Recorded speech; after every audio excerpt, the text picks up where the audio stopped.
Yeah, well, I think everybody gets their opportunity and chance, and when you get it, you need to make the best of it. And I think he made the best of his one opportunity and his chance, and that was his one opportunity.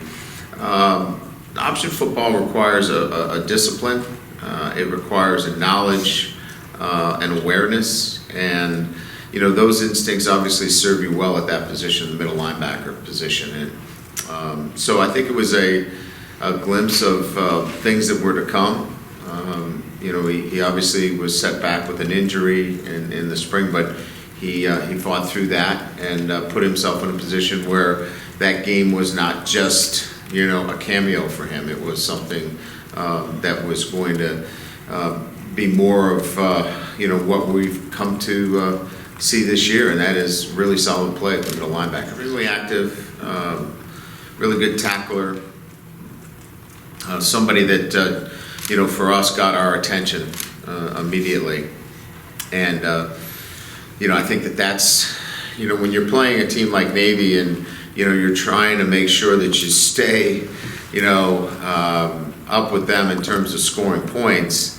Anybody that stands out on that defensive side becomes a problem for you, because you got to work away from them, or you got to have him in your game plan. And he was a guy that you didn't want to throw to his side. You wanted to try to work away from him, and so consequently he was noticeable.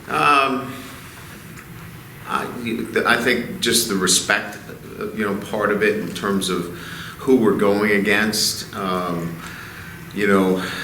Leaders of our country, the Naval Academy, the coaching staff, the players.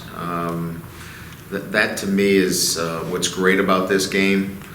The history and tradition behind it, and why this game is being played today, because of the history and tradition of this game.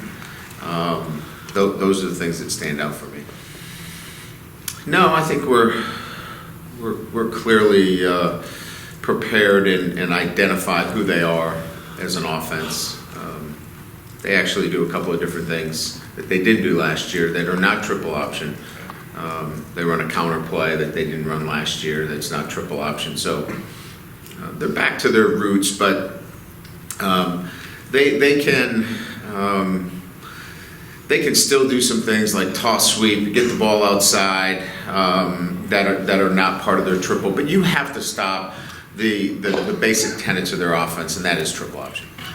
Well, generally speaking, there's not a fifth year for most of these guys. But that doesn't mean we have, carte blanche to just throw a guy out there and take that year away. So I still think it's a decision that we want to be, we want to take their best interests. As for me, I think it's difficult to just throw a kid in there for a sixth game, or fifth game, and not consider the possibility for a redshirt, even though the probability is that they're not going to have that.